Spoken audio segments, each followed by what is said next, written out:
In this video, we'll take a look at creating a watercolor sketch and create a painting of a bird. The first thing we'll do is we'll begin by drawing the basic shapes of the bird. I'm using an HB pencil here, and I'm drawing very loosely. I may make several lines as I try to find the shape of the bird. We'll be working on 140-pound Arches cold-pressed watercolor paper.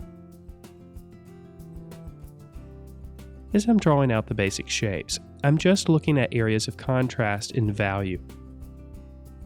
I'm not worried too much with the details, as we'll develop most of the details with the watercolor.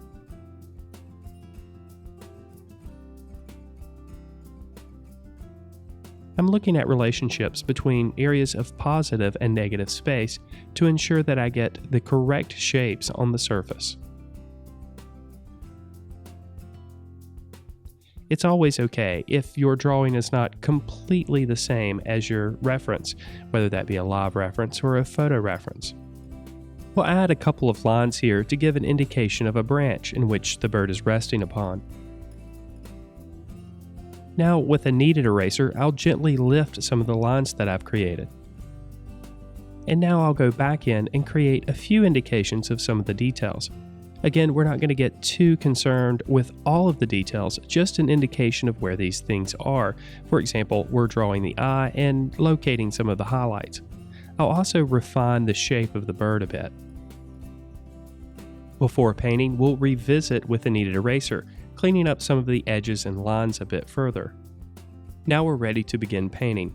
We'll start with a mixture of cadmium red pale hue and cadmium yellow hue. We'll apply a light application to the breast of the bird. It should be noted that I'm using Cotman watercolor paints, and I'm using the tube version of the paint.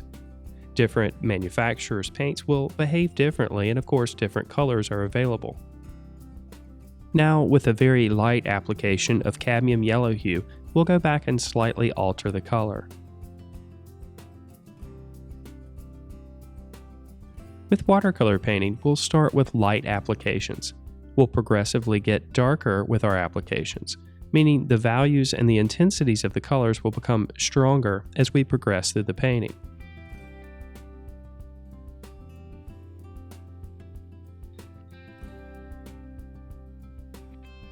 We'll continue applying various mixtures of the cadmium yellow hue and the cadmium red pale hue. With each layer that we add, we'll progressively allow more concentration of the paint in the mixture. While I find myself using both cake watercolors and tube watercolors, I've found that for more intense colors, tube watercolor paints do have an advantage. The artist has the ability to mix more of the paint, the actual pigment, with the water in various concentrations, so you can create light applications if you like, but creating those intense colors with watercolor is a bit easier with the tube paints. Now we'll go back while the surface is still wet and just dab a little bit of a stronger intensity of our orange mixture. Because the surface is still wet, some of the color will bleed and move around, creating interesting effects. It should be also noted that watercolor paint is a medium that is completely unique, creating effects on the surface that cannot be achieved using other media. When painting with watercolor, we should take full advantage of these characteristics. Oftentimes, this means allowing the paint to move around the surface with less control by the artist. Part of success with watercolor painting, it requires a bit of confidence in allowing these things to happen on your paper. Of course, we still can achieve a level of control with watercolor, but allowing the paint to move and allowing it to be fluid is especially important. At this point, we'll continue pushing some of the values underneath the rear wing, making them a bit darker. As we discussed earlier, we're progressively making the values darker and the colors more intense, but it should also be noted that we are allowing the white of the paper to do the work for the lighter values. Of course, the lighter values are the tints of the color. It's the relationship of the darker values and the lighter values that communicate the form and the subject that we see in the image. These relationships can also inform us about texture and the light within the scene. It's especially important to pay close attention to the applications that you make with a watercolor. You want to make sure that you don't make the values too dark too quickly. Although values can be lightened by adding water and lifting the color from the surface, it's difficult to do this in many situations. Therefore, we're taking a bit of care as we develop the values. We have been gradually adding just a bit of burnt umber to the orange to make it progressively darker. Now we'll move on to the bill and the eye portion of the bird. To make a darker value here, I've mixed a bit of burnt umber and Prussian blue. This creates a mixture that's very dark, almost black. Initially, this mixture is dominated by the burnt umber. Here again, we're taking care to leave areas of highlight. Next, we'll go into the eye, applying the same color. And again, we'll leave areas for the highlight. After all, these areas of intense white need to be preserved. The white of the paper will do the job for the highlights. We'll also define a bit of contrast around the eye as well. And although this is a fairly large brush, it's still capable of producing details. The brush I'm using here, by the way, is a golden edge brush made by Grumbacher. It is a synthetic nylon brush. I have found this brush to be one of my favorites for watercolor painting. With this darker value on the brush, we'll continue to increase some of the contrast on the head of the bird, defining some of the feathers. Now, with a mixture that's a bit more dominated with the Prussian blue, again this is Prussian blue and burnt umber, we'll revisit the bill. This will make the values a bit darker. You may notice that I'm not using black from the tube here. Manufactured black has the tendency to look unnatural.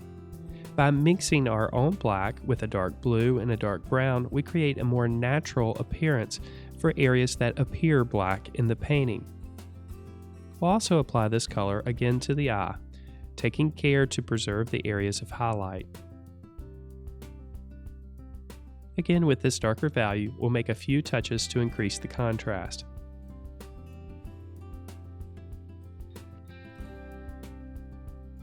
And while we have this color on the brush, we'll create a few areas of shadow underneath the wing towards the end of the bird. Another advantage, of course, to mixing our own grays and blacks by mixing a dark blue and a dark brown is we have the ability to control the color temperature of the black or gray that we create. More of the burnt umber, the brown, we create a warmer gray or a warmer black. More of the blue, or Prussian blue in this case, we create a cooler black or a cooler gray. Now, since this area should not be completely white, we'll layer over the top of it a very light application of gamboge hue, which is a yellow. This will allow some of the grace that we created underneath to show through, creating a more natural looking shadow. We'll add a slightly more intense version of this color to the legs of the bird. Again, this is still a very light application. And in our scene, we want to create some very strong highlights that exist on either side of the legs of the bird. For this reason, we'll leave a little bit of space from the actual edge of the leg. These sections may not be clearly evident at this point in the painting, but when we add the background, they'll be very clear. We'll progressively darken up some of the values that exist on the legs. Again, we'll progressively get darker with our applications. Here, again, we're using our mixture of Prussian blue and burnt umber to create a natural black to darken up some of the shadows. Now, you'll notice that sometimes sections of your painting become lighter as they dry. In this case, the bill and the eye have become a bit too light in value, so we'll go back and revisit these areas with another application of our dark mixture of Prussian blue and burnt umber. Now work can continue to the wings of the bird. We'll use a mixture of phthalo blue with just a touch of burnt umber. Here again, we'll start with a very light application, preserving areas of highlight. The blues found in the wing of the bird will contrast nicely with the oranges found on the breast of the bird. This contrast is created because blue and orange are complementary colors or opposites on the color wheel. When choosing subjects for painting, try to find elements that you can accentuate in your painting. For example, it may be a color scheme like we see here with complementary colors, or it could be other elements such as texture or principles such as repetition. By finding subjects with elements that can be enhanced, you greatly increase your chances of success in your final painting. Here we're continuing to work down the lower portion of the wing. And again, I'm just looking at areas of contrast. I'm making strokes in the direction that are suggested by the subject. As you can tell, the upper portion of the wing has marks that differ from the lower portion of the wing.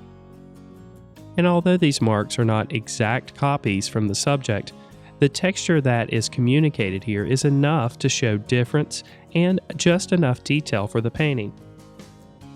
We'll go back now and increase some of the areas of shadow underneath the wing. Again, we're using our dark mixture of Prussian blue and burnt umber. Initially, this application seems very dark, but remember, the watercolor paint will dry to a lighter value.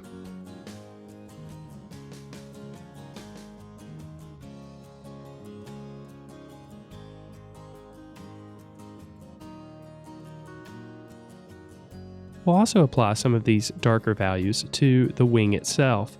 There are a few areas of strong contrast in the subject.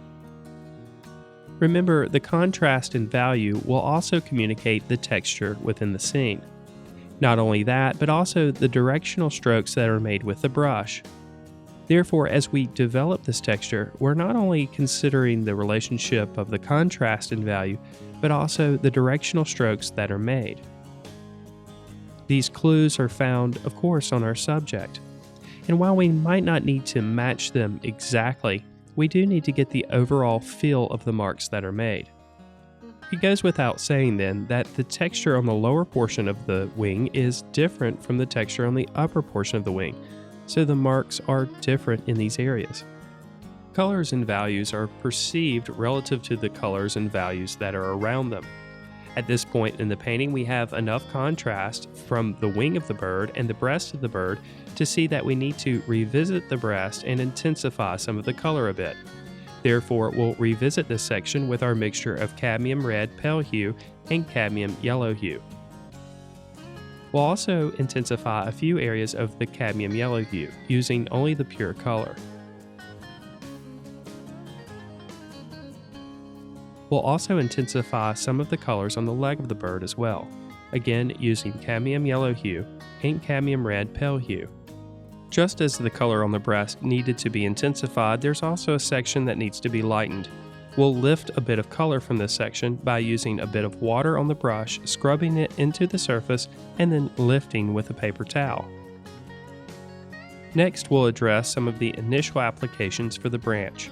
We'll start with a mixture of burnt umber and gamboge hue. We'll create several applications to create an indication of texture.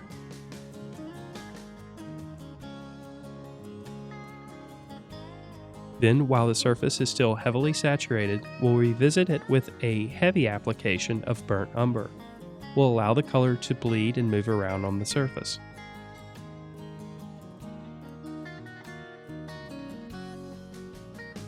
We can pull the color while it's still wet on the surface, creating additional indications of texture.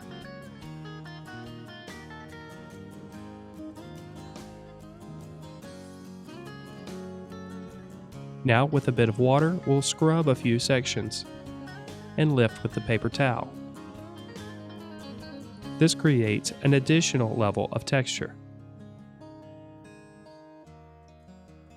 Now, if we were to leave the background white, this application on the branch would probably suffice, but since we will be darkening the background, we'll revisit the branch in a moment.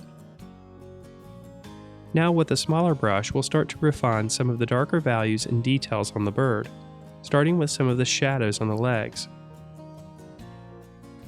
We'll add a bit of our orange mixture, again cadmium red pale hue and cadmium yellow, and we'll also give a few indications of some of the feathers on the breast of the bird.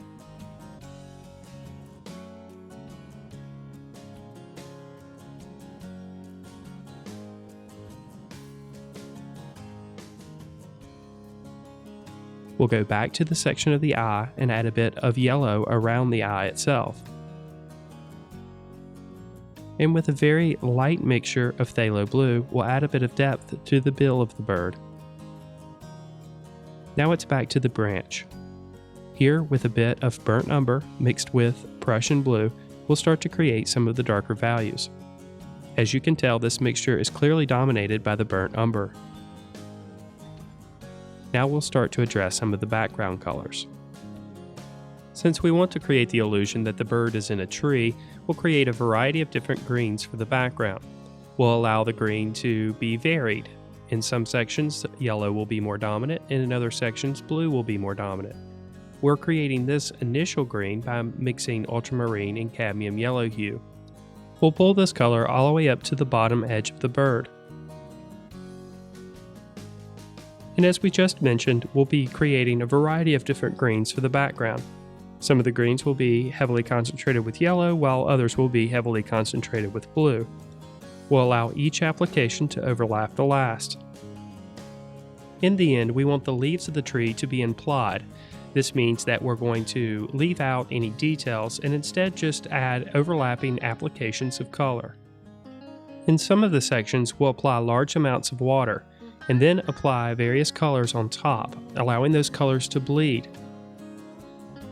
It's okay to allow some of the colors that we add in the background to become a bit intense. Of course, we don't want the values in this section to compete with the values of the bird, so we're careful to make sure that there's enough value contrast between the colors that we add in the background and the colors already applied in the bird. As these strokes are made, we'll pull the brush in various directions to help insinuate leaves in the background. And now with a bit of color in the background, we'll go back to the branch and darken it just a bit further. Now, we want to create the illusion that some light is coming in from behind the bird, filtering through the leaves. To do this, we'll scrub some of the areas around the edges of the bird and lift up the color. Doing this will create somewhat of a glowing effect around the edges of the bird. Of course, we won't do it all the way around the edge of the bird, just in certain sections. Again, we're just scrubbing the surface using the brush loaded with water and then lifting with a paper towel. Of course, using water alone does the job, but if you wanted a stronger effect, you could also use alcohol to lift the color. Of course, it will lift more of the color off the surface, creating a stronger effect.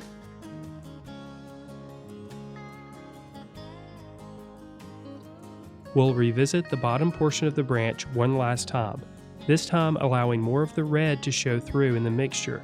This will contrast the green background since red and green are complements. We'll refine a few of the details in the eye and the bill using the smaller brush with our darker mixture of Prussian blue and burnt umber. And now our watercolor sketch of a bird is complete. If you'd like to learn more about watercolor painting, why not check out the Watercolor Workshop? The Watercolor Workshop is a complete course designed for absolute beginners. In this course, we cover materials and tools, including specific brush types and surfaces. We take a look at multiple application techniques and color theory. We look at several different compositional strategies that you can apply to your own work. We take a look at painting loosely with watercolor, and we cover a variety of different subjects, including landscape painting, cityscape painting, and portrait painting. We also cover several derivatives of watercolor painting, including watercolor pencils, mixing media, and opaque watercolor, commonly referred to as gouache. Now, of course, everyone doesn't learn by just watching videos, so ebooks are included with each of the modules. There are over 4 hours of video instruction included, all encompassed in 19 modules that include 18 ebooks that you can download and use along with the videos. So if you're ready to learn more about watercolor painting and start painting with confidence, check out the Watercolor Workshop today.